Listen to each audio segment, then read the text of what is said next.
As you know, my name is Leslie Harvey, Board President of the Hawaii Economic Association, and I'm so pleased to welcome Paul, extra pleased now. He needs no introduction, of course, but we are going to tell you a little bit more about him. Oh, went too far here. Okay.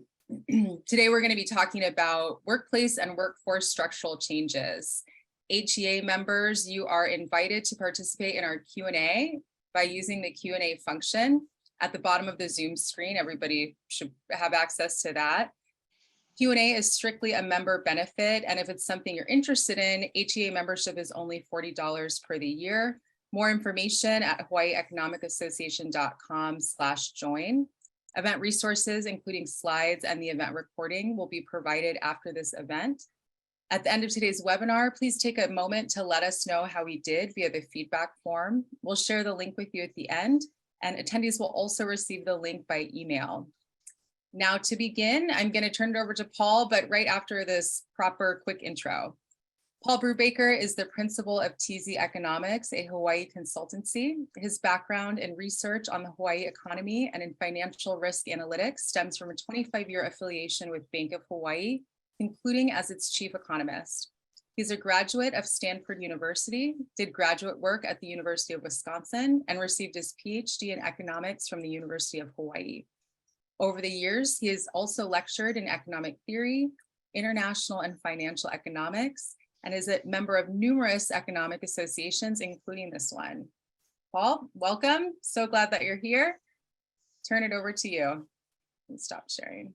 Thanks, Leslie. Thanks, Heather. Sorry about the mix-up. I was patiently waiting for off stage right here for a cue to jump on. So I'm going to go ahead and jump on to the slides, and we'll push on out.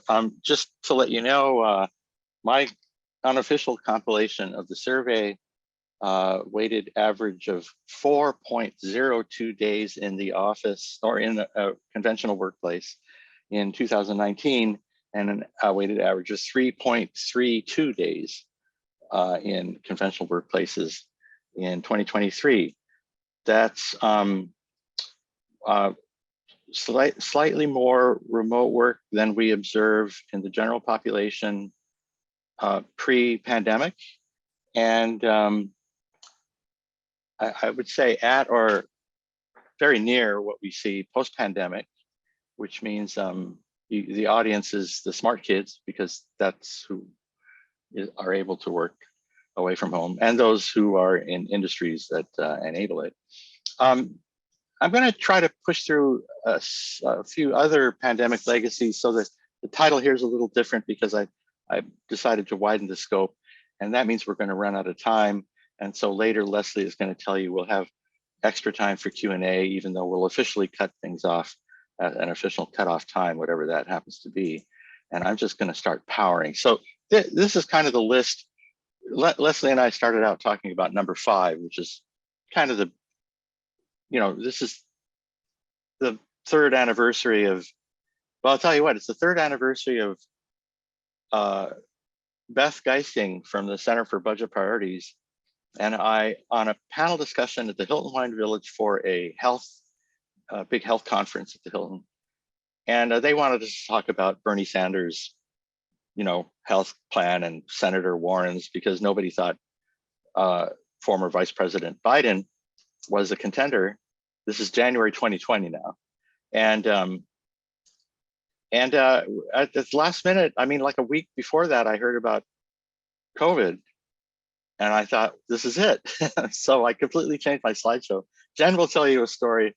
Jennifer Chun is the HTA research position, now parked at DBED, will tell you the story how I changed my slides right before our tourism presentation, about a week after that. And we're doing the same tourism meeting next week, and I'm going to change my slides before that. But yeah, things changed a lot. And by the way, Leslie, the pandemic debrief poll just popped up again. Is there a new, do I need to change my estimate? Yes, 812130. So now it's 4.05, but can I just minimize that? 10.55.418. Minimize that, Paul. Okay, thanks. I'll go through some of these other things, and really this is a pickup or takeoff from the Economic Association conference in the fall, where, as you know, we get together in a forecast discussion that covers a lot of the same ground, although very briefly. So it was a question raised at that forum where Jack Siderhout was moderating that asked about labor force issues that I kind of dismissed with, well, 1 million people died of COVID, so they're not working anymore. And Jack called me out for that later and said, well, that wasn't really fair. Most of them weren't workers to begin with. So I thought I'd put together a more extensive answer to the question. First, though, what seems to have been at the top of everybody's mind in the most recent, I hesitate to call it post-pandemic era, because the pandemic's still there, and the BQQ subvariant that's out there is, more infectious than ever, although not as lethal. And by the way, the virus looks like it's going to continue to evolve in the direction of higher transmissivity, if not right. Greater lethality wouldn't be an efficient way to evolve because it would kill the host, but being more transmissive is a good way, right? Being more contagious is a good way to evolve, because then it means you get to stick around. It's just everybody's sick all the time. But nobody's talking about that anymore. And so fine, whatever. But in place of it, they're talking about inflation, which of course has been declining for almost a year in Hawaii. So I'm kind of like, in fact, I think the inflation rate right now is slower than it was a year ago in Hawaii. So it's like, what do you mean inflation? Isn't that like disinflation? And then in the November data, Hawaii had outright deflation. So, it's time to catch up, people. This is what's actually happening. And Hawaii's been running at lower inflation than the nation because of the fact that it's Hawaii. And so it kind of sucks, right? And we'll look at that later too. If you look at the monthly annualized data, inflation probably would have fallen even faster, and if not for the Russian invasion of Ukraine. In fact, virtually all of the inflation we've had, or most of the inflation we've had this year, is an artifact of geopolitics rather than the supply chain thing. I mean, supply chains were going to take a while to re-articulate anyway, but incrementally they weren't adding to inflation for most of the last year, or at least the second half of last year. Anyway, these are the national data annualized, and these are the Hawaii data annualized. So you see negative numbers on, right, if you take the monthly data and compound it, or if you take, these are quarterly interpolated data for Hawaii because the frequencies have changed. But either way, so add negative numbers to what we've already had, and that lowers the average, which is what, the CPI, it's an average. When you look at the component changes, again, these are Honolulu data. The big line items, fuel, food, and vehicles, because of the supply chain disruption, so profound a disruption that the shortage in new vehicles spilled over excess demand into the used vehicle market.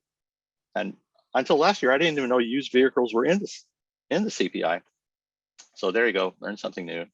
But a reason I have this slide up is to show you the sequence: July, August, September, let's see, July, September, November. Get the picture? So the high inflation components are falling. The low inflation components are, let's see, the high inflation components are decelerating, and the low inflation components, including notably alcoholic beverages, are actually declining absolutely. Used vehicles, we're done with that. So the pickup, what was it? My son flipped a Chevy Suburban, used Chevy Suburban, bought it for $5,000, sold it for $8,000, right? Most people flip houses. My son was flipping used cars last year. Those days are over. And the elements I think most of us really concerned about in terms of weighting, the homeowner's equivalent rent and the renter's costs are coming in a little hot at 3%. My guess is they'll subside as the impact of the housing market compression from higher interest rates last year works its way into the housing cost, the carrying cost space of rents and mortgage payments.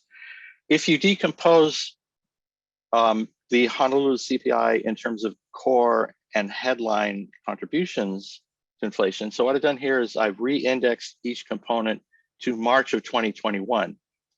That's when ARPA dropped, right? Biden's stimulus package, which turned out, maybe it was $1 trillion too large, and certainly happened later, but of course he wasn't president earlier. Most people would have, if you looked at the economic polling among economists, people were saying summer 2020 was when we needed the money. And so we got it 9 months later, and by which time everybody was starting to get vaccinated and was going to tear off their masks anyway in half the country anyway. So you had this sort of normalization, everybody bolting for the exit at the same time, while the supply chains, hadn't reconfigured and the empty containers are all on the wrong side of the ocean, so on and so forth. So that's the break moment, March 2021. You can see up until that point, March 2021, the Honolulu CPI was essentially on the 2% path, 1.6% prior to that.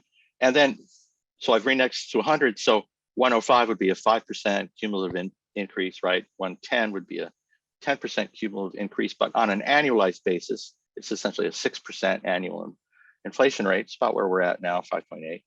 And then you can see the breakdown, roughly 2 percentage points of target inflation, 2 percentage points of inflation that's coming from the aggregate demand side of the economy, so to speak, sort of the core part. And then another 2% that separates headline inflation from the core inflation, so aggregate supply oriented. And indeed, there's a literature that's been breaking some of this down.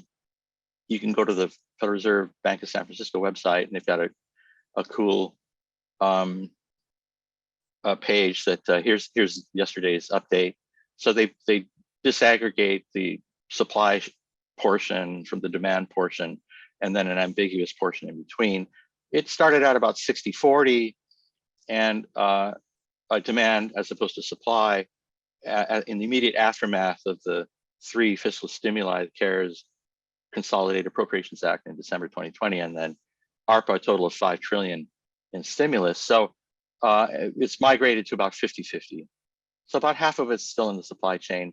The part that's worrying the Fed over here on the right side of the screen, if you look at the core personal consumption deflator, the Fed's concerned that the core part is still too vigorous, and in particular this demand component. So that's right. You can't fix the impact of the Russian invasion of Ukraine on gas, oil or natural gas or wheat price, grain prices with monetary policy.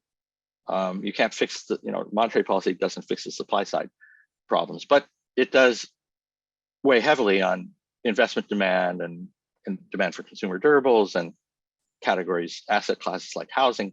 And so that's how we see it playing out. Just a reminder that in monetary union, the inflation rate is over time is the same everywhere, right? Because it's a monetary union, you have arbitrage and factor mobility, right? Interstate commerce clause, which certain politicians in Hawaii haven't learned. So they want to tax people from other states for some reason who come here. And Ivan was playing with this the other day. If you look at, it turns out the consumer price index for Milwaukee was discontinued 6 years ago, which seems like a terrible insult to me, but it goes back to 1935. And so you can kind of look at long-term inflation. Here I've got Honolulu compared to the US, and the inflation differential is nil. Well, you can actually pick out individual city pairs. There are not many of them, but I was interested in Milwaukee because I was curious about home prices in Milwaukee. And it turns out home prices in Milwaukee, if you look at FHFA valuations, and in Honolulu, kind of move about the same, except when there's a big break, like the Great Recession. And then it's what is it? It's different stationary, right? So the path shifts, but the underlying long-term trajectory is the same, which I thought was kind of interesting. So same inflation rate, not the same home price appreciation over time, because Milwaukee's home prices get displaced more than Honolulu's, which is subject for another discussion. My sense is that the current inflation, as it's manifested here in Honolulu, but I would say nationwide as well, is not like the experiences of the 1960s and 70s or the 1980s or the subprime bubble, the decade after, Hawaii becalmed after Chris Grandy's book from about 1998 to 2008. Because in each of those episodes, you had a crescendo associated with rising inflation expectations, or at least a much greater risk of inflation expectations becoming unanchored. In the current environment, the Fed continues to use Bernanke's language about expectations being well anchored. We'll look at that in a second. And so this experience post-COVID is much more like those in the 40s and 50s, where really exogenous events and working, especially on the supply side of the aggregate economy, were the driving forces. And those supply shocks tend to be transitory. And war comes and goes, or it used to. Now we just keep on going for 20 years. But demobilization after World War II was one of those. The ILWU strike, I'm not sure what happened in the late 50s. Obviously the Korean War. So all of those shocks are reminiscent of what it looks now as if Hawaii's gone through or is going through. And for those of us who had the expectation that that was what was going through, we were right. So interest rates obviously are the place that manifest Fed policy and are of greatest consequence for Hawaii as a regional economy. I just want to point out that the variation in inflation, again, this is Honolulu inflation, or now it's urban Hawaii inflation, is more volatile, has more of these clusters and the waves I talked about with a crescendo of inflation expectations than the much smoother and continuously declining path of, say, the 30-year mortgage rate that I'm looking at here. So what's distinctive about the shift in mortgage interest rates, long-term interest rates generally, in the last 12 months is how abrupt it was, or they were, and how many 400 basis points or whatever. That's very different from the last 40 years. Like, we never saw anything like this in the last 40 years. So this really is a very different moment in terms of the monetary policy response, not just that they tell us what their response is, which of course did not happen in 1994 when Alan Greenspan managed to engineer a soft landing, starting out with small interest rate increases, then ending with big ones. In this case, Jay Powell went for the gusto early on, 75 basis points, and now they're slowing down the rate increases. So it kind of blew people's minds. And you can see that there was a secondary inflation scare last summer, which was mostly political, because by then the inflation rate was coming down in Hawaii and it peaked in the US in July. So all of that stuff in the midterm elections about, ooh, inflation is about, yeah, no, it's coming down, bro. And as a result, this overshoot to 7% mortgage interest rates as of end of October, that was way overdone. We're approaching 6. We'll probably be in the 5 with, have a 5 handle in the coming year. And I think, the equilibrium's probably in the high 4s, if not lower, once we get out. So this is going to come back. It unfortunately had a dramatic impact on affordability, which, by the way, was really good for the pre-COVID decade. Everybody keeps talking about a housing crisis. It's not really a housing crisis. It's a home building crisis, right? They won't let you build homes. But it wasn't an affordability crisis. Like, it was never an affordability crisis, not in the last decade. It's just there aren't enough homes being built, which means not enough, moderately priced homes. Because if you can build a home, you always build a more expensive one if you're given the opportunity. Rich guys, they can buy whatever they want, so they're not constrained by constraining them. Anyway, another subject for another day. Oil prices, again, Russia's invasion was really the thing that took oil prices out of the likely equilibrium range. So, today, I think it's $81 for West Texas Intermediate, $87, $87.50 for a Brent crude. So, we're sort of in or at the upper end of the range that's likely to be the true number, right? So it wasn't Biden, it was Putin, and it's just oil. Like, it's oil. There's nothing you can do about it. By the way, if you run a regression of the price of gasoline on the price of oil with the trend component, right? Basically, you take these nominal prices, you take out the background inflation, and you can predict the path of gasoline prices. So, okay, it's oil, right? That's what causes gasoline prices to go up and down with a lag. You can see the lag here. But all this other stuff you hear, it's silly. Quick review in terms of pandemic retrospective on fiscal and monetary policy. So let's work backwards from the Biden program, the ARPA initiative. Obviously front-ended $1.5 trillion out the door in the first year or fiscal year, and then I don't know, I can't remember which one this is. I think this is calendar year, and then of course spilling over into 2022. There's actually a little tail on it, but yeah, we're pretty much done with that. Most of this tail is states like Hawaii that couldn't actually figure out how to spend the money, when the pandemic was actually really bad.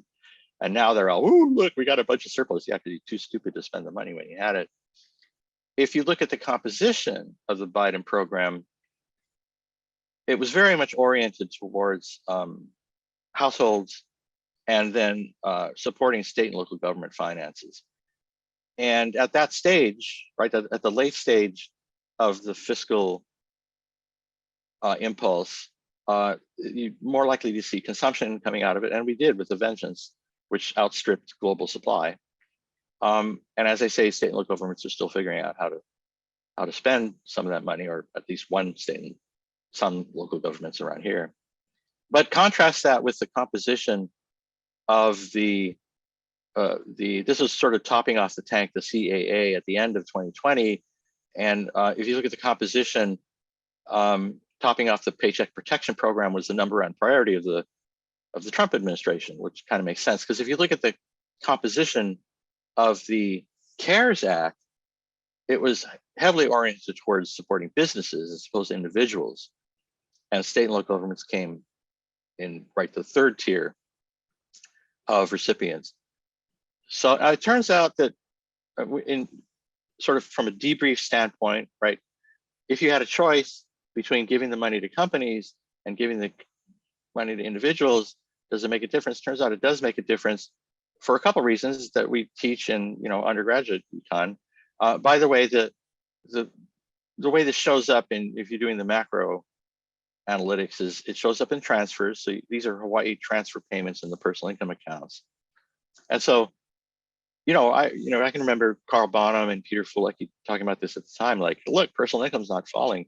That all of the drop in income associated with massive employment loss, not all of it, but most of it was being covered by these transfers. Now, there were many pukas. There were a lot of people that fell through the safety net, and we need to think about that from a debrief standpoint. How do we make sure that people don't fall through the safety net, and how do we make sure that the wrong people don't get the money, people who don't need it? But that's a big impulse, and you can see that the underlying trend growth of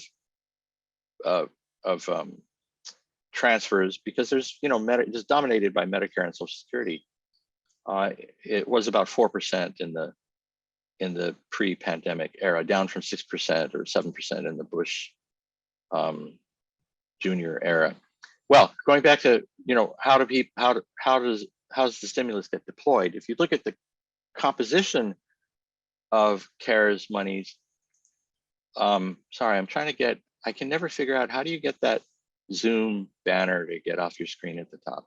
Anyway, I can't read the headline here, but this is the distribution of CARES payments to households, right? As you teach undergraduates, right? If you win the lottery, if you win on the slots in Vegas, you have a higher propensity to save out of a windfall than you do out of your regular income or your permanent income stream, your bi-monthly paycheck or whatever. And so in the CARES Act outlay, 30% with the consumer debt reduction, that's not a bad thing, right? That's people paying off their credit cards. And another 25, 30% just went into savings. And as Seth Colby kept reminding us over the last couple of years, the research guy from the tax department, there's all this pent up savings that when people start going out and spending it, it's going to create an inflation problem. Of course, that's exactly the way it's worked out. So the first thing people do is pay down their debt and save what they can, build up, they're right. You're faced with massive uncertainty. So you increase your precautionary savings. And when you rank how effective dollar for dollar, right? So every dollar of deficit, how much impact did you get on GDP? The money that goes straight to state and local governments was the most effective part. You get 90 cents on the dollar because most governments just spend that. Whereas if you look at Paycheck Protection Program, you get about 35 cents on the dollar. And not even that much went to workers. The evaluation of, so PPP is kind of like the worst case example. Don't make loans to businesses that you're not even going to collect back on, right? It's like we can forgive loans to businesses, but we can't forgive loans to college students. Like, who thought that up? And about 2/3, at least 2/3, maybe 3/4 of Paycheck Protection Program funds went to owners, shareholders, creditors, suppliers, and 3/4 of it went to the top 20% of households. So, okay, lessons to take away. Maybe try to think of how to make these interventions more algorithmic, or smarter triggers. Make sure they go to the people who really need the, and not people driving around in Teslas, which is kind of the way. Now, in fairness, it's triage, right? You can't worry too much about the details in the moment, which is why you need to do the evaluation after. And nobody's talking about this at all. Nobody, the legislature is talking about, they just will put some money in the rainy day fund and then walk away from it. And by the way, they put $500 million in the rainy day fund last year. I just threw this slide in because I'm curious about this. If you adjust for inflation, I'm using UHERO estimates here. UHERO forecast, or maybe DBED forecast. I'm not sure. Maybe I used DBEDs, but I used some data from DBED presentations to investors. Every year they go meet with the bond investors. And so in the middle, in the highlighted series, you have revenues at the top and expenditures on the bottom, just to point out that pre-COVID, the budget forecast in what they're telling investors was pretty flat, and it's come up a little bit. I'm sorry, those are the revenues. So these are constant on revenues forecasts, right? But in the lower series where you have the expenditures, aside from this, wow, we have extra money, let's give it to DHHL or something. There is a downward path here. So there's a gap, right? The council on revenues in today's dollars, or whatever it is, fiscal year 2021 dollars, is looking at 10 billion in the out years, whereas what's in the budget now is only 8. So that's the, you keep hearing people talk about how they've got extra money. Well, that's the extra money. They just haven't figured out how to spend it. So you should get in there and help them think it through. In terms of the infrastructure package, this has longer legs. This is going to stretch out over the remainder of the decade, heavily transportation oriented. So this is not really a fiscal response to the pandemic, fiscal policy response, but it's one of the bigger initiatives I thought I'd talk about, only because we do have some Hawaii data. So our delegation has a wish list that they give to the White House, and the administration has a place you can go. And by the way, you can get a copy of the PDF of these slides and go to the links at the bottom of each slide. So, $1.5 billion, $2 billion in transportation infrastructure investment funding over the next decade. On the monetary policy side, we all know what's happening here. I won't go through some of these details. Again, get a copy of the slides. I mentioned inflation expectations. I said I'd come back to it because what you see here is inflation expectations have now come back at about 2.25% to 2.3% as the difference between nominal U.S. Treasury yields and yields on the Treasury inflation protected securities, right? The TIPS yields.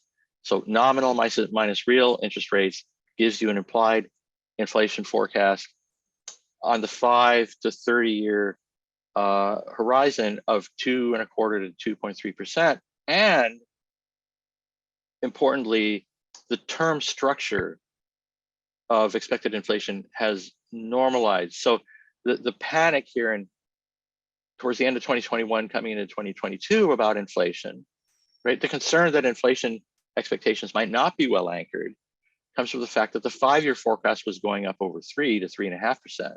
See what I mean?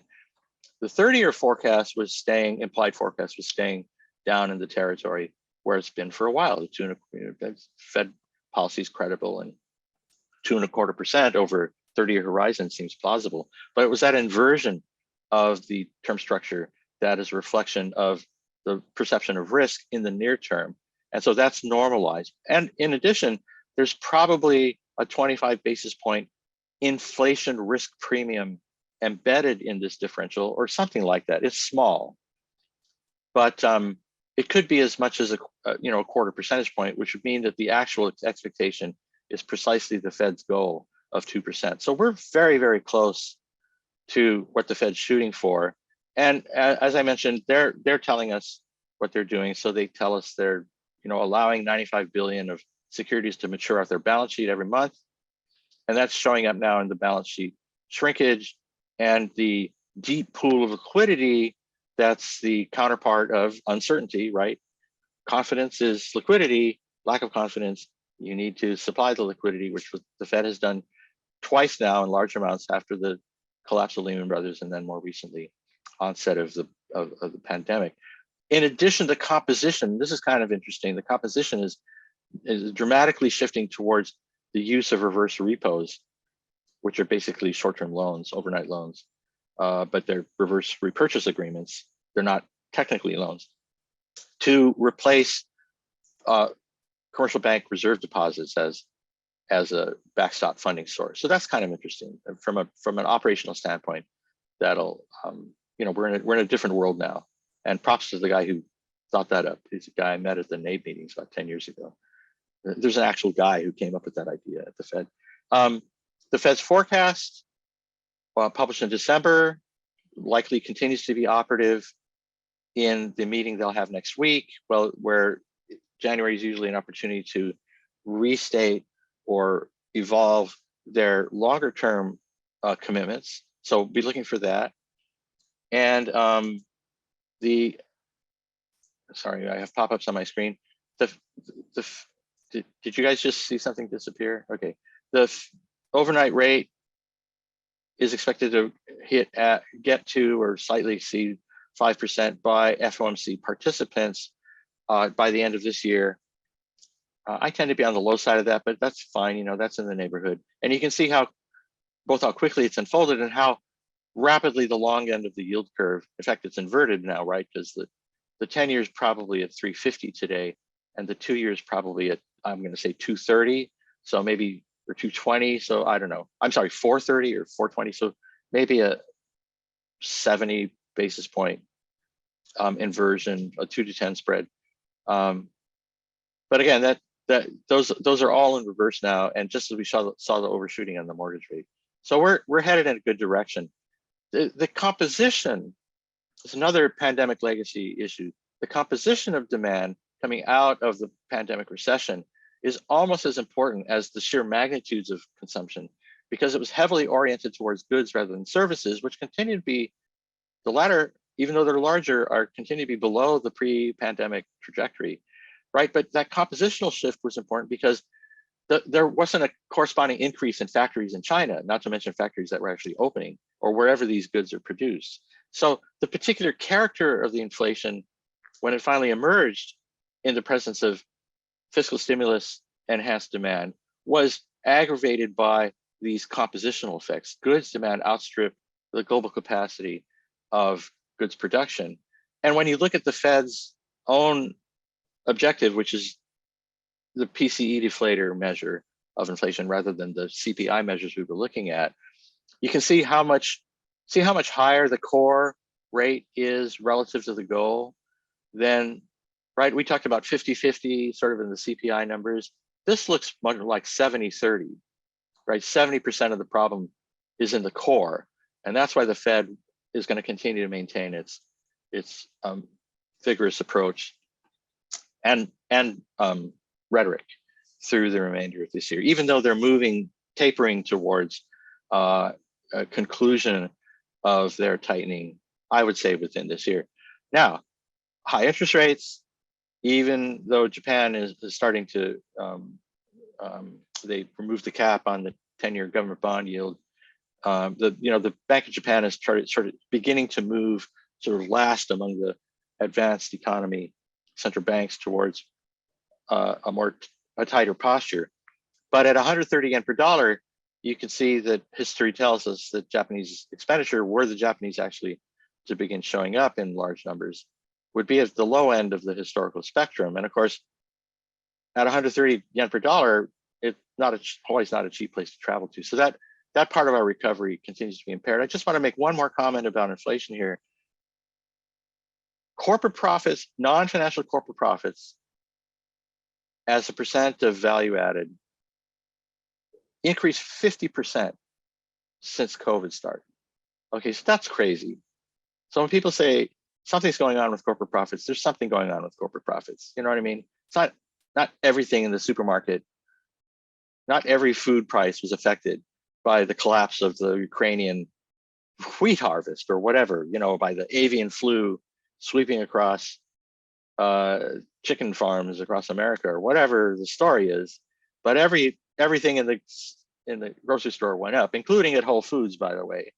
So there's something going on here. And I hope somebody looks into it, because that's BS right there.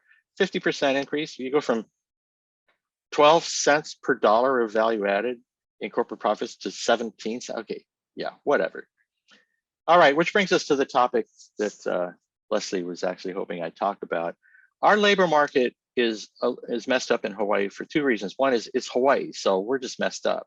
So our jobs have not gone back to where they were pre-COVID. And if you kind of thought about where jobs are going in Hawaii, it's not clear they were going to go up anyway. In fact, this is the, if you just like trended, that's what I get, which is a downward trend.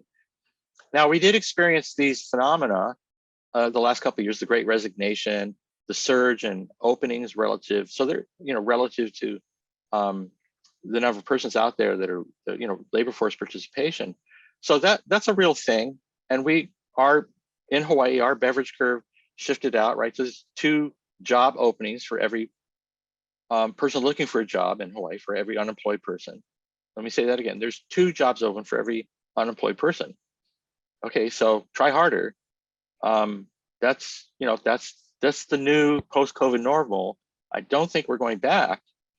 And I've shown this to you before. I just bring it back because I still don't quite understand the paper, but there was this really interesting paper at the Jackson Hole meetings 2 years ago, which tried to put the long-term decline in labor force participation in the context of these subcycles that you can identify. If I think about moments where the unemployment rate reaches its trough, and you in a declining participation environment. Why declining? Because of aging mostly, right? The age composition of the population is getting older on average. The boomers had lower fertility rates than their predecessor cohorts. And I'm not sure what the young people are doing now, but it's not making babies and creating workforce. And then now, of course, we're not going to let anybody immigrate to America. And on top of that, everybody's leaving Hawaii. So, all right, so we have some problems. And this sort of subcycle is, to me, a kind of an interesting thing to think about. You've got the declining trend, but it's compounded by this swooshy subcycle thing. So you have to think about what the next subcycle looks like. That's all I'm saying. If you can imagine what it looks like, there might be another one of these legs out here in the late 2020s. So when Jack Siderhoud called me out for being unduly dismissive about labor force problems, I think at the conference I said 1 million dead Americans. Okay, technically it's 1.2 million, but fine. Most of them weren't working, right? So the impact of dead old people on the workforce was relatively small. I concede that. It turns out, however, and the reason I punted is that it's very complex what's happening to explain, the 1% loss of labor force participation. We're at 60.4%, something like that, 1 or 2 percentage points. And then these other sources of labor market tightness that you see in the ability of people to resign at will, the Great Resignation, although that's fading, and in these beverage curve numbers, the higher job openings relative to unemployment. And here's my list, right? It's it's not just that COVID had a numerical impact that, well, be it small, but it affected the way people think about everything. So, you know, those crappy jobs at restaurants that they can't tell you your schedule next week until like Saturday, and they don't have vacation and they don't have sick leave. They don't have sick leave in restaurants. The hell is that all about? And right, and you're supposed to live on your tips, and they got some algorithm that says, you know, touch this button if you want to tip the guy 35%. You're like, 35%? You're not paying that guy enough. Anyway, those industries, those customer facing industries, yeah, people said, I ain't gonna work in some crappy job for crappy pay with no sick leave. And you can't tell me my schedule until next week, until this coming Saturday. So there's a whole class of those low skill but low pay customer facing services jobs that the kids just said, screw that. I'm not going to expose myself on a daily basis to infectious disease risk. And then, not everybody's a Chipotle, which, I'm told is a relatively good restaurant, fast casual restaurant in which to work. But the boomers took advantage, or the boomers who were chased out of the workforce by the pandemic did not come back. They took early retirement. The nature, right? There's this whole thing with remote work. We'll talk about in just a second. We're going to run out of time. And all this other thing, daycare is evaporated. And then long COVID, I have a whole slide on that. This is a real thing, you guys. Long COVID alone could explain, a couple of percentage points of loss of the workforce. And worse than that, if it hasn't already, it will, right? Because your neurological and pulmonary problems have yet to manifest themselves. Wait a while, like shingles. So we don't know that. I mean, that's the whole problem. We just don't know. You're looking at the data right now. These are from papers I compiled from one paper this fall. There's another VA paper that had like 4 million veterans in the sample. Women are more exposed than men, it turns out, to these long COVID cognitive and impairment and or worse. As I say, the big ones are probably going to be neurological and pulmonary inflammation, and so it's productivity issues that are lurking. Now, all of this was motivated by interest in this subject of remote work. So I'll go through, this is what I've compiled, and then maybe I'll cut myself off. So just to sort of motivate the theme here, these are Google searches on the phrase working from home. I think, I can't actually read the headline here. And so scaled to the peak equals 100, right? They were an index number of 7 or 8 pre-COVID. They currently are running about twice that level, maybe an index number of 14, down from 21 a year ago when they changed the methodology. And so twice as much search on information about this as there used to be, down from 3 times a year ago. Well, that's kind of interesting. Pre-COVID, 90% of workers never or almost never worked from home. And we had our little survey that showed that this crowd, which is the smart kids, right, worked an average of 4 days a week in a workplace, and now it's 3 days a week. That's kind of interesting in and of itself. But yes, we saw this over time, that persons with higher educational attainment were more likely to work from home. Women were more likely to work from home than men. Boomers were more likely to work from home millennials were more likely to work from home than boomers. And in terms of industries, as you might expect, information-oriented, professional services, financial services-oriented industries had much higher remote work penetration than industries like accommodation and food services, construction, or retail, manufacturing, where these customer-facing positions are so essential. These data for 2021, these data from 2022, again, that same pattern: finance, professional services, information, government at the top of the list in terms of penetration, and then at the bottom of the list, accommodation and food services, construction, retail, just as you'd expect. Occupationally, persons with computer and math skills, legal, business, finance, sciences, architecture, engineering, right, management, they're all at the top of the list.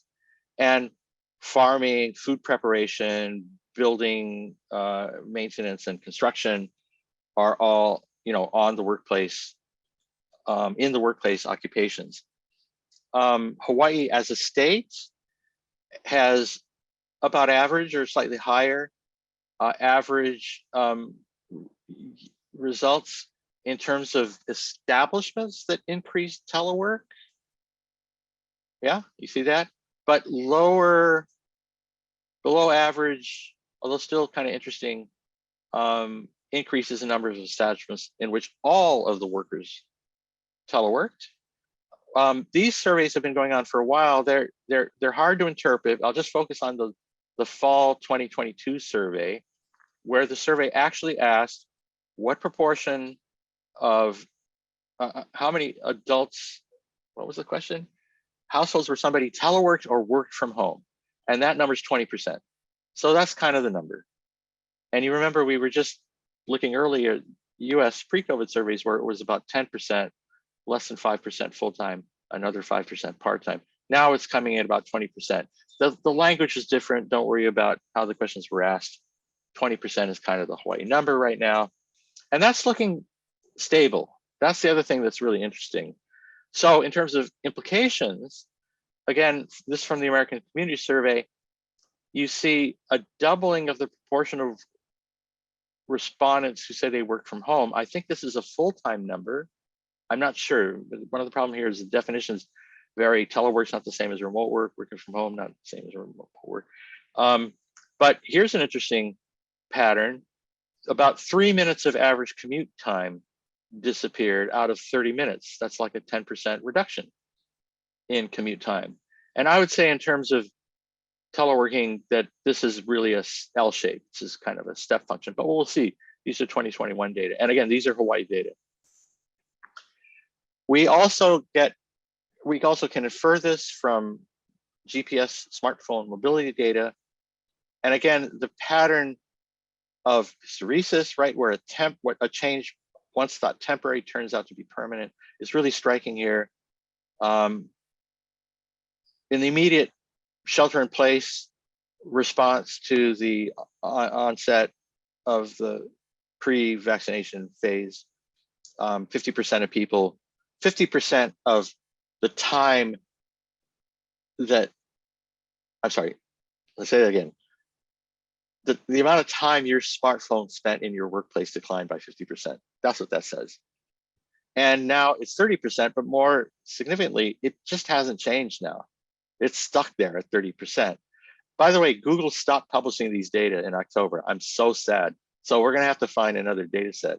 But again, this pattern of more time at home and less time in a conventional workplace is very consistent with the other data that more directly look for patterns that are now, as a legacy of the pandemic, permanently realigned relative to pre-COVID norms. So implications, you've seen this in retail, right? The jump, there's an L-shaped jump in the detrended volume of e-commerce. And in terms of the share of the total, a jump, which I don't know what this, right? This is probably an S-shaped path, right? There's going to be a saturation point. That's the question mark. When does e-retailing reach its saturation point? But it definitely jumped at the time of COVID. Maybe 15% is a saturation point. I don't know. But a big jump in retail, which if you're, if you own retail space, that's a problem. You can see that the spending from credit card swipes, debit card swipes, you can see the spending on retail is about 20% higher than pre-COVID, and grocery store and food spending about 10% higher. But the amount of time people spend in retail establishments is about 20% less than pre-COVID, and about 10 or 15% less in terms of grocery dwell time. So there's a different pattern of retail commerce, which again has important implications for commercial real estate, right? If people are in your establishment 20% less than they were pre-COVID, and that's permanent. That's a permanent change. They're spending more, but not as much in your store. Then you don't need as much store. 20% of 20% of retail space is a lot of retail space. Can you imagine 20% of Ala Moana not being needed? That's the kind of thing we're talking about. Something up to that. Or people will go to some places and they won't go to others. What are they going to do at Windward Mall when Macy's leaves? Man, I'd be redeveloping that thing. You're not going to get another tenant like Macy's, right? And if you look in the services area, you also see a pattern where spending on remote services like telehealth is, busted a move early and has remained at much higher levels relative to pre-COVID than spending on in-person services. So big changes. Another one of these bizarre changes, the number of persons applying for a federal employer ID number, right? This is a business formation. I thought for sure this was going to go up and then come back to the pre-pandemic trend. No, dude, that's L-shaped. It's permanently at a high. I don't know what these guys are doing, making TikTok videos or something, but there's a lot of business formation going on in the post-pandemic environment. And when you combine it with these other things, we're looking at, all this other stuff. I'm thinking something really changed here with implications for commercial real estate in particular. Now, there are housing implications I'll just touch upon briefly. We know the structure of households have changed. So more people live alone, fewer people comprise traditional households than at the time of statehood, right? Maybe a quarter of households today, married families with children, versus 60% almost at the time of statehood. So you would need more houses even without population growth because of compositional changes in households. But after COVID, we saw this donut effect where housing demand, these are 2020 data, where housing demand went out from the urban core to East Honolulu, Windward Oahu, the North Shore, and the Highlands, Mililani, Makakilo, right? And then in 2022, the backwash, right? So you have the donut effect, as Nick Bloom calls it, where housing demand goes out to the suburbs and exurbs, out to Zoom towns. And then the backwash, this is like the Ed Glazer story. Well, yeah, but if relative prices in the exurbs go up, then that makes the inner core prices relatively low. You see what I mean? And so you had where there's a lifestyle preference among some households. So that's an interesting phenomenon, and you can see it play out in home prices. These are Oahu single family and condominium existing home sales prices through the end of last year. Single family homes, right? Detached dwellings, which are distinct because you don't have to ride the elevator with other COVID victims. Detached dwellings saw a little bubbleiciousness that condo valuations really did not. Condos merely returned to the pre-COVID trend. But again, think about this relative price. The relative price of a single family home increased, making condos in the urban core look more attractive. And for some people, from a lifestyle standpoint, for the hedonics were already more attractive. So you see the wave out and then a bit of a backwash. And I'm going to have to wrap up here. I've run out of time. So I won't read the bullet points. You sort of got the impression. Now, just as a final comment, I made a couple snarky comments about Hawaii, and I just want to conclude with a reminder that we really should be paying attention to some of this. You remember John Fernald, he's come out a few times to speak at our conferences in Hawaii or joined us virtually.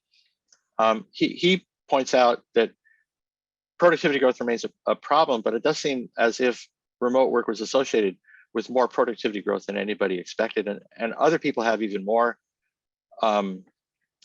positive views of this. This is output per worker, right, in the US. And you always see productivity go up after recessions. But what was interesting after COVID is you had this second wave. This is kind of the remote work productivity wave. And of course, now it's gone negative. So that's a problem. But so the longer term problem is that productivity has been slowing. And in particular, right, something about the iPhone, something about smartphones and social media in, IMHO seem to be particularly problematic. We have 200 years of productivity growth, right, since machine looms and, or whatever, since the Luddites. And now we have to figure out where we go with this. And it's really important here in Hawaii. Oh man, I pulled here, I didn't, this is the old slide. This is the new slide. This has today's data. So here's the US GDP number. And here's this kind of my final point or penultimate point. This was the trend Hawaii was on until 2017, until the governor or some governor decided we weren't going to build telescopes on Mauna Kea anymore. We're going to dismantle telescopes. So I only point that out. There's kind of a signaling effect there. Yeah, we don't build telescopes in Hawaii. We dismantle telescopes in Hawaii, right? Or the tourism authority saying our objective is to decrease the total number of visitors to Hawaii. That's in our destination management action plan, to decrease the total number of visitors to Hawaii. Hey, you published it, right? You said it. So what signal does that send? Whether or not those are symptomatic of the problems Hawaii faces, the fact of the matter is that Hawaii GDP is 15%, 15 percentage points below the path that Hawaii was on until that moment in 2017. We got off the freeway. I don't know why. And everybody's talking about, oh, the state has all this money. It's like, dude, the amount by which Hawaii is missing potential GDP that it would have had if it stayed on track 6 years ago is the equivalent of tourism.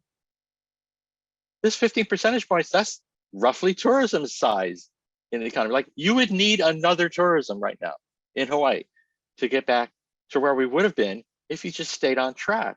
So, hey, I don't know what's going on, but that can't be good.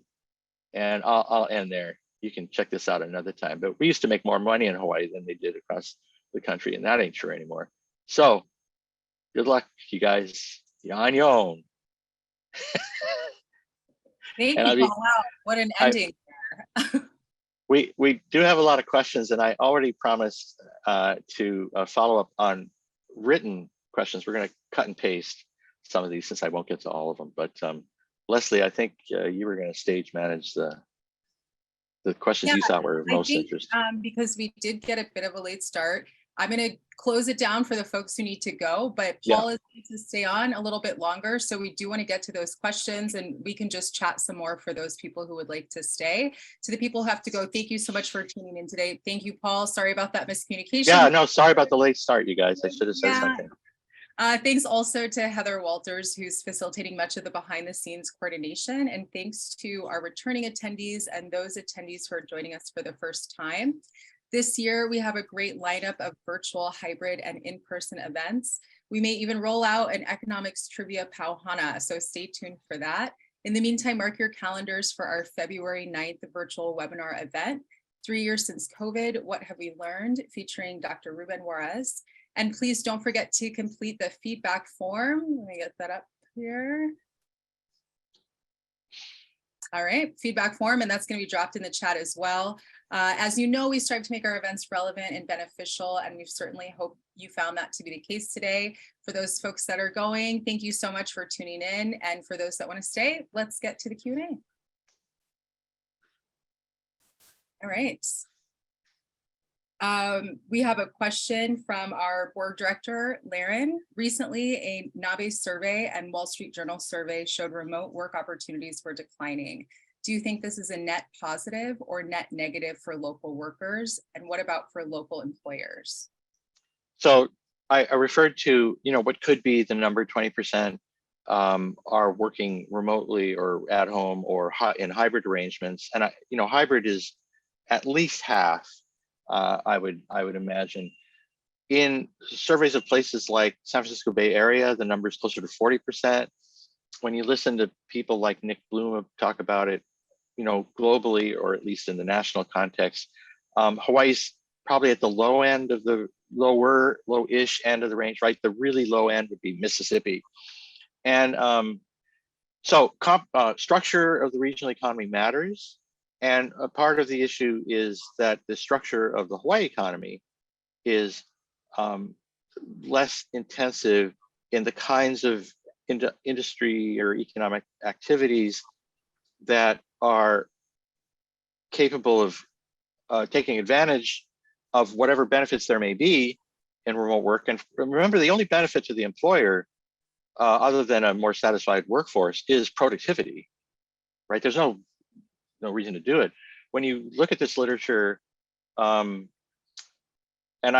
sorry I didn't get down into the details, but get these interesting results. Like, I think worldwide, we in our cohort, we were looking at, 1 day at home pre-COVID versus 2 days at home. It's, I think in the Bloom data set, it's 0.7 and then 1.7, which is kind of interesting parallel to us.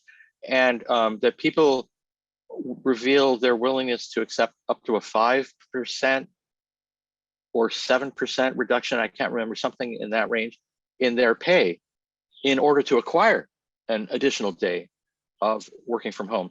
And so there are net benefits potentially on both sides, on the employer and the employee side. And so to answer your question, that's all being sorted out right now.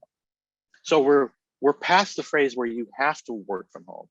And now we're in that phase where you want to work from home, but your employer doesn't, and their data on that too. Like, people want to work from home, 2.7 days, and firms want you to work from home 1.7 days, something like that. There's people are slowly getting these metrics down. So I think in that sorting out process, which is the phase we're in now, and this is what I'd be looking for in 2023, 2024. And if you're a graduate student at UH and you're thinking of checking this out, this is frontier research. You could put together a good survey and start tracking what's happening in Hawaii. Because I sense this talking to, if you talk to HR professionals, I've spoken with them, the SHRM crowd. Some of them are more forward-looking, I would say. That'll be that's my filter. Some of them are more conservative. I spoke to a group of CEOs last week. They're very conservative, right? They want people to come back to the office. So I can tell this sorting out. It's just churning right now. I'll tell you a story about, I have to be careful telling stories because they're always about people that I know. But I'll tell you a story about my son. So he gets out of college. He graduated 10 years ago from college. His first job is Tesla. And I'm like, what? So yeah, I told him, you will never get a job like this again. So don't blow it. So he's a computer nerd, right? And a car nerd. So that's a Tesla. And so he worked there, and then he went over to the cybersecurity side of the industry. And he worked in a company called Logarithm in Boulder. And it was one of these companies where, like, they have free food and beer on Fridays, free food and soda and beer on Fridays. Remember, though, it's kind of a thing 10 years ago. And and then he moved on, and now he's working cyber security for a money center bank. And but anyway, this little company, Logarithm in Boulder, I asked him about, oh, how are those guys doing? And he said, oh yeah, they're not there anymore. It's like, oh, that's sad. And no. They shut down their campus. They're gone. Everybody's working from home. The whole company's working from home. So then I'm talking to somebody here in Hawaii, and this company's obviously trying to get their remote workers to come back to work, because the remote workers are the smart kids, right? The people with math skills and whatnot. I mean, that's not fair to the people who have to go to the office, but that's kind of the way it shakes out. Stay in school, fool, so you don't have to go into the office. And so they were talking about, they had this whole thing where they invited all the remote workers to come back and have an office day, right? Where, a high-ranking executive made this whole pitch for, we value our remote workers and blah, blah, blah. And then the next person to get up and speak is an HR person saying, here's why you need to come back to the office. Like, whoa, bro, you need to sort that out amongst yourself. Because the HR person was talking about how we've created this whole space with cappuccino, with what do you call it? Espresso machines and I don't know, soft, cushy chairs and places you can hang out, and a beer filled fridge. Yeah. And I was just thinking, no, dude, that was Logarithm 10 years ago. They're fully remote. Like, you're never gonna. So people are sorting it out, and I think what we will see on net is productivity gain, but we may not have as prevalent a remote workforce. You see what I mean? Like, it could still drop from 20%, if that's the number in Hawaii. I don't think it's going to go back to 10%, But here's another thing I just mentioned quickly: the housing impact. How, what proportion of the existing homes on Oahu trade in a given year? Right now, how many? It's 3%. 3%. And you saw an increase of, let's say, 10% of the workforce with some kind of remote work opportunity going to 20%. That's a lot of households, most of whom at some point are going to figure out that maybe this house isn't the right house for remote working, right? If it's a house where I'm hardly ever there because I'm at the office all the time, that's one thing. But if it's a house where I can be there all the time, but this is a crappy place to be all the time, you know what I mean? So those are the kinds of things, as I say, they're going to sort themselves out. I think there's opportunity there for everybody. There's opportunity in commercial real estate. There's going to be a whole redeployment thing. Will the jurisdictions let you change the use of your structure with all this wacky zoning that we've got, right? Mixed use is illegal in Hawaii, all of this stuff. So a lot of sorting out, but a lot of opportunity. And the bottom line to me is I'm optimistic about the potential productivity gains that can come from it. There was a question about PPP, but I asked for clarification. So James, if you're still on, let us know what you wanted to know about that. A question from Warren: what is your opinion or comment regarding Congress and the US debt ceiling debate?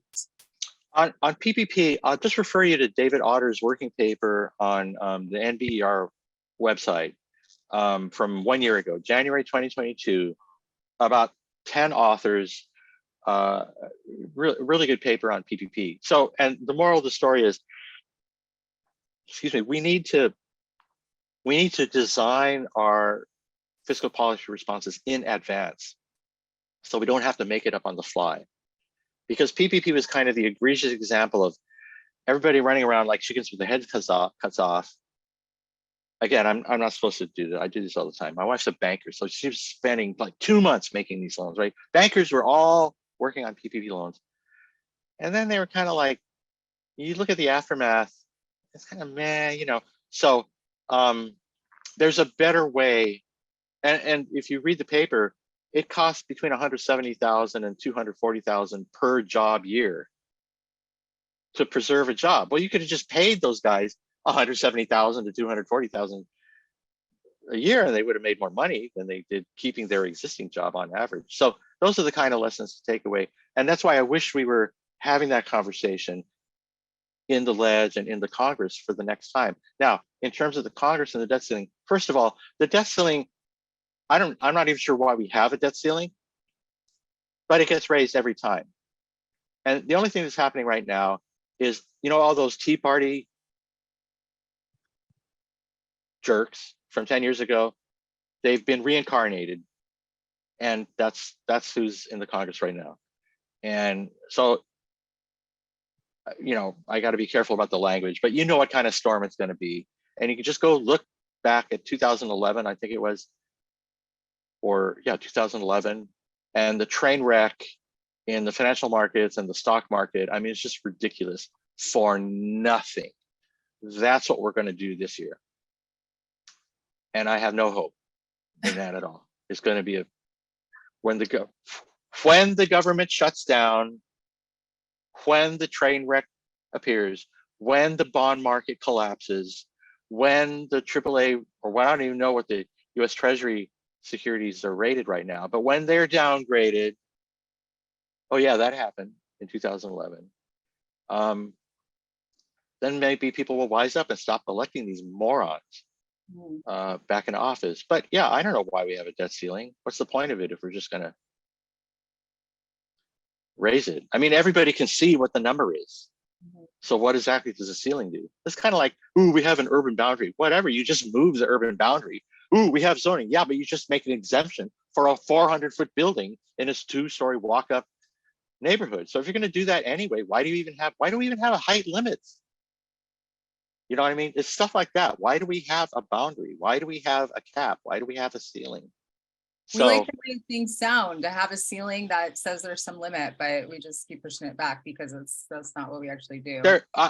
In this case, it's important. There are other ways to discipline fiscal imprudence, and all of them are active continuously, right? The bond vigilantes are there at work every day all around the planet, 24/7.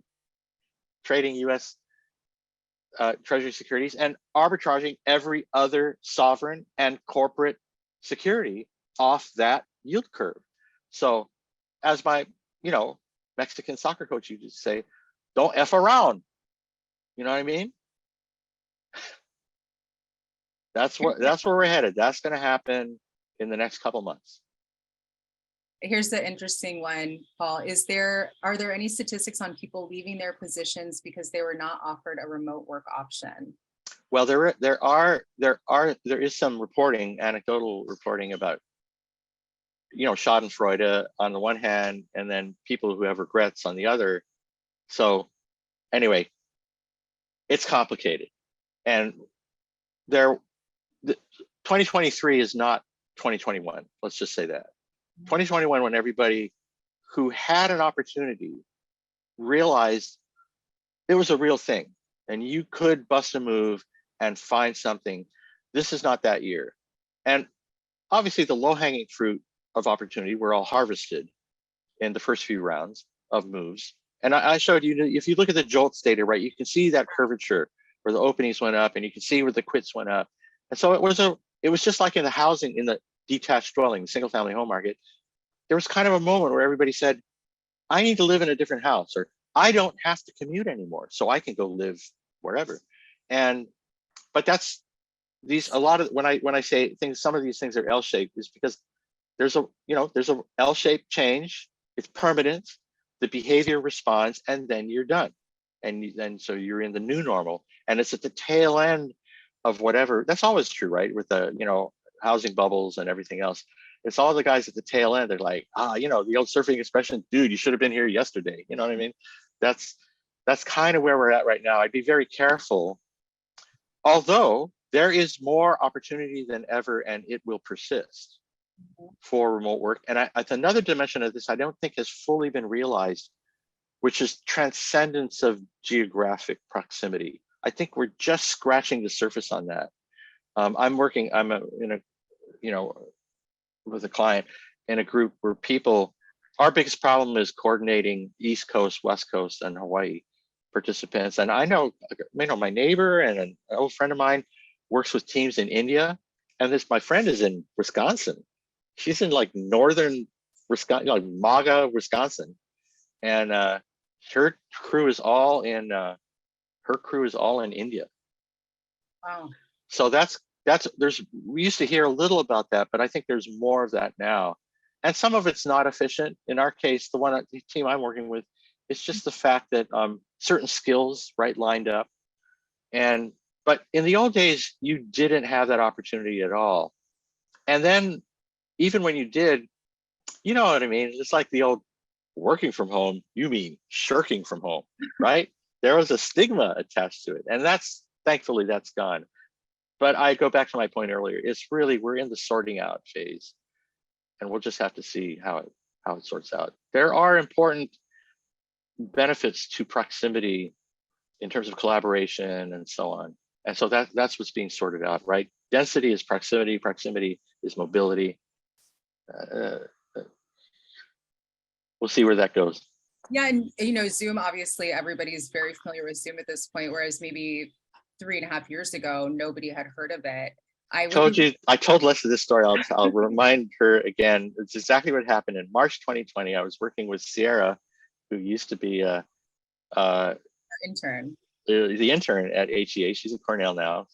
Smart kid, and she was interning for me for no money, and I said, "How are we going to work together because of COVID?" And she goes, "Zoom," like in her best OK Boomer voice, and I literally said, "The hell is Zoom?" So, right, I'm that guy.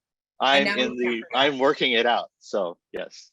Yeah, I'd be curious to see the innovations that came out of the pandemic. Things like, Zoom. Even you showed the graphic of retail spending, but less time spent in the retail space. And so that's people picking up things, and all of those apps that were created to just be able to get them to drop your groceries in your trunk. I absolutely use those. I think about food service, BOPIS and takeout and all this other.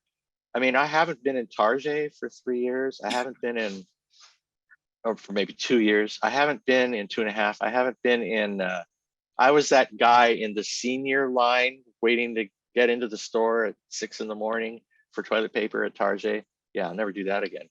Home Depot, Lowe's, it's on my phone, right? This is what's new. I think I need this, I get on my phone, right? What used to be, I think I need this, let's put it on the list for when we go to the mall on Saturday. Yeah, the mall. Yeah, and what you don't even need to anymore. I was just talking with my wife about this. The tourism conference next week. It's at the Ala Moana Hotel, and I thought to myself, "Oh, well, I can take the bus straight to Ala Moana. And I just hate driving now. You know, speed humps. Really, you put speed humps on the highway, but I haven't been to Ala Moana in. I can't even remember when I was at Ala Moana. Okay, I'm not that guy. But I'm just saying these patterns matter. And if you're a strip mall, you know, maybe you should be talking to somebody who, you know, has to fulfill facing a last mile fulfillment challenge, right? Maybe you need to be a distribution center rather than a mom and pop shop. I'm just saying, opportunity, right? It's a work in progress. Yeah. One more here, and then maybe you could weigh in on a comment from Margaret. Okay, there are naysayers warning about economic collapse with inflation and recession looming. They seem to be the same negative personalities seeking an audience, while the reality seems to be many wanting recovery and stability. What is your take? I alluded to this as well. So we face real problems. We don't build enough houses.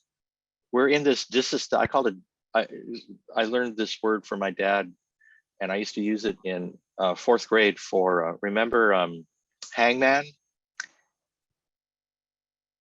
Anyway, we're in a disestablishmentarianist phase of Hawaii economic history. We're in a phase where we want to dismantle everything. So it's one thing for the fine people of Kailua to decide that they don't want affordable housing in Kailua. No, brah, they don't want any housing to be built in Kailua, not just affordable. You know what I mean? Across from Andy's Drive-In. And guess what's there? What was there before? Affordable housing. What's there now? Affordable housing. And, you know, they oppose, it's just more affordable housing. So it's just stupid. But the telescope thing, that to me is really symbolic, right?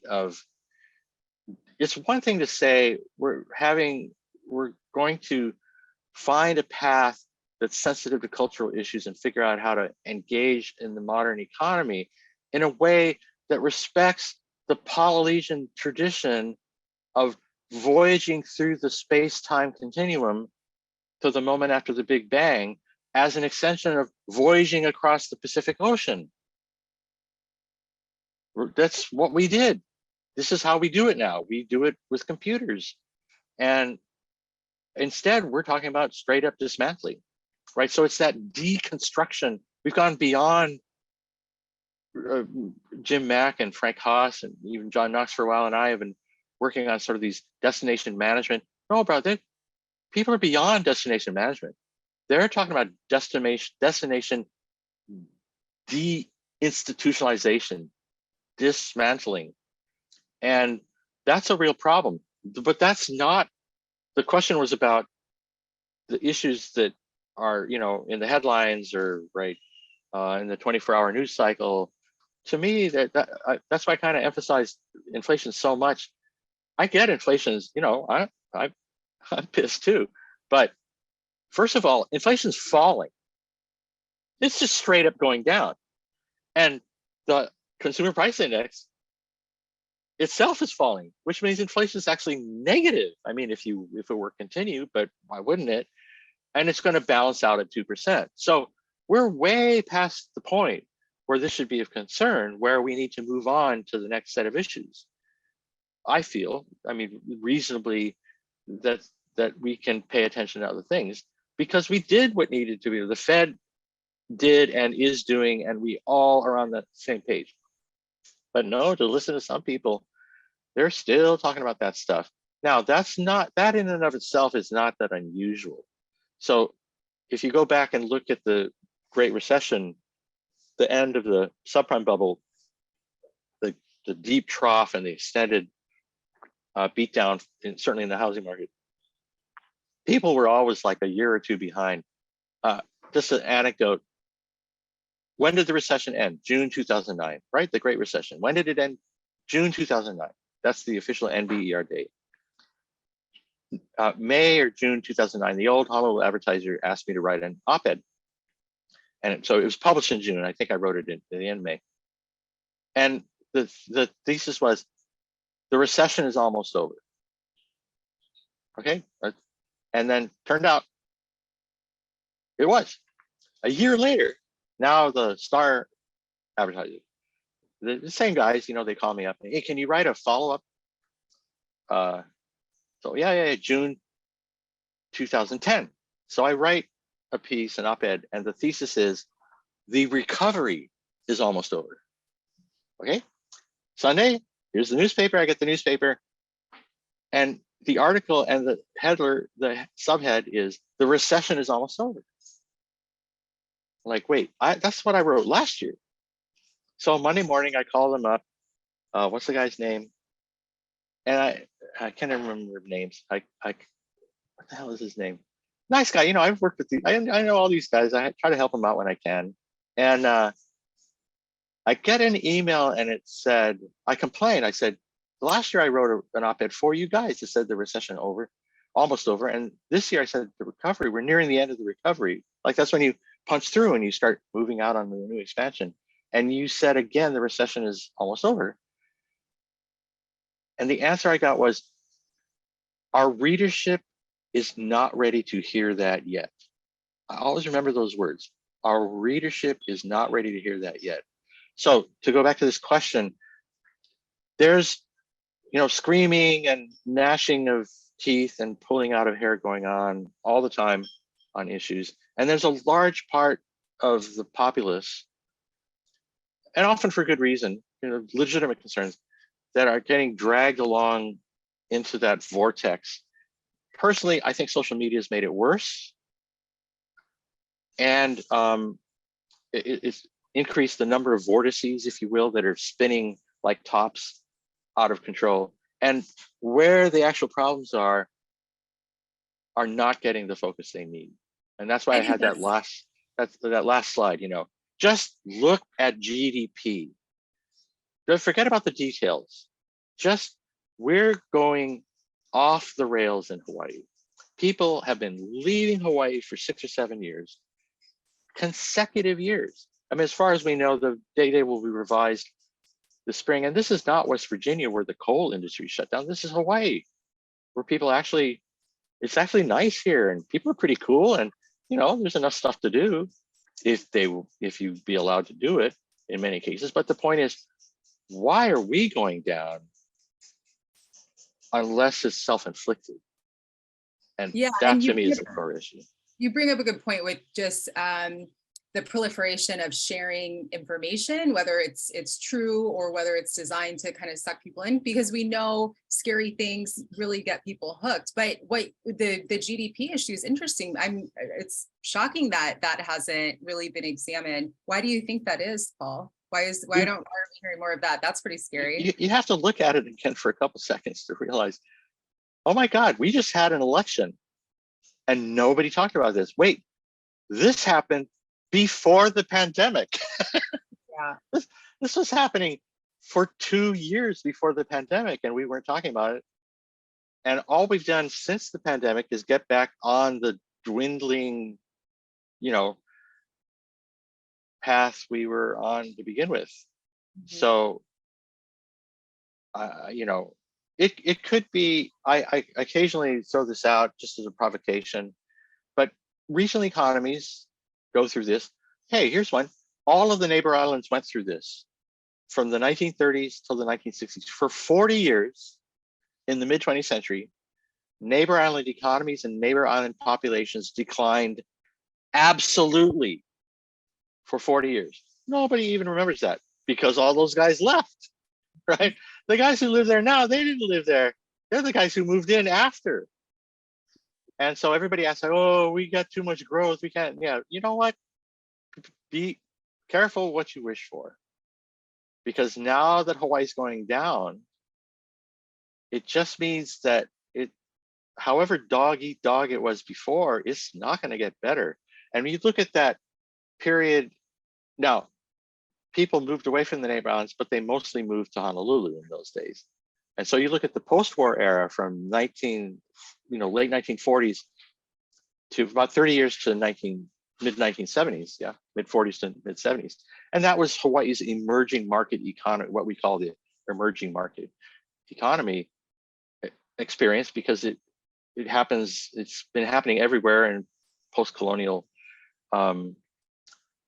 developing economies. And I mean, it happened in Japan after the Tokyo Olympiad. It happened in the Tigers of East Asia about 10 years after that. It even happened to Japan, to China. China launched in 1990 and 2020, and here they are hitting the wall. You know what I mean? And Hawaii hit the wall in the mid 1970s, and then we kind of went sideways, or we had more modest growth, which is maybe appropriate certainly if you haven't figured out how to manage growth or leverage it like Hong Kong and Singapore did. And you don't have to be Singapore, right? You can just manage it and be Vienna. Vienna has the same population today as it did a century ago. Think about that for a second. But Vienna has 40% more houses per capita than Honolulu does. Okay. So if we built 40% more houses per capita on Oahu, trust me, they wouldn't be for rich people, because rich people can already buy whatever they want, right? You look what's being built there, the upper floors, so to speak. What's being built is satisfying that demand, right? The upper floors, by the way, pay for the lower floors. But I'm just saying, if you built 40% more than that, it would be lower floors, right? It would be 6-story buildings on the rail alignment for the urban core alignment, like a typical European city. But we can't do that. We can't get there. We can't get to where we build another, how many units that is on Oahu? How many units on Oahu? 370,000. To match Vienna's housing stock, we would need to build 150,000 more units on Oahu. Now, in the early 1970s, we built 10 to 15,000 units per year on Oahu without computers. So not only could we do that and solve the problem in 10 or 15 years, we already did that on Oahu once before at the end of that arc of 30 years of emerging market. So it's a choice. I'm not saying you have to do it. And you could certainly do it badly. And most of suburban America has been done badly, in my opinion. But the other thing that a place like, people keep talking about Vienna because it's come up in the housing policy discussion. People talk about social housing. Yeah, 60% of people in Vienna live in social housing, but they have no subsidies for housing. You sort that one out, if you will. The point is they have housing, choke housing. And the observation I was going to make earlier is that many cities go through decline, and Vienna had its bad hair decades when World War and collapse of a 500-year empire, fell upon them. And Detroit had its bad hair decade in the 1970s. And so it can happen, and it does with some regularity, and it happens all the time and everywhere. There's always some place somewhere that's going through the same phase. I hate to think that Honolulu, if not the neighbor islands, has entered that phase, but it might have. It might just have done that. And as Carl Bonham points out, affordable housing is old housing, but you can't have old housing if you didn't build it in the first place. And we didn't for 30 or 40 years. And so here we are. We also didn't build any additional lodging units in the last 30 or 40 years. Like, we have the same lodging inventory as we did in the late 1980s and early 1990s. So I don't know, what are we going to do about that? If we're not going to grow, then, somebody has to leave. Yeah.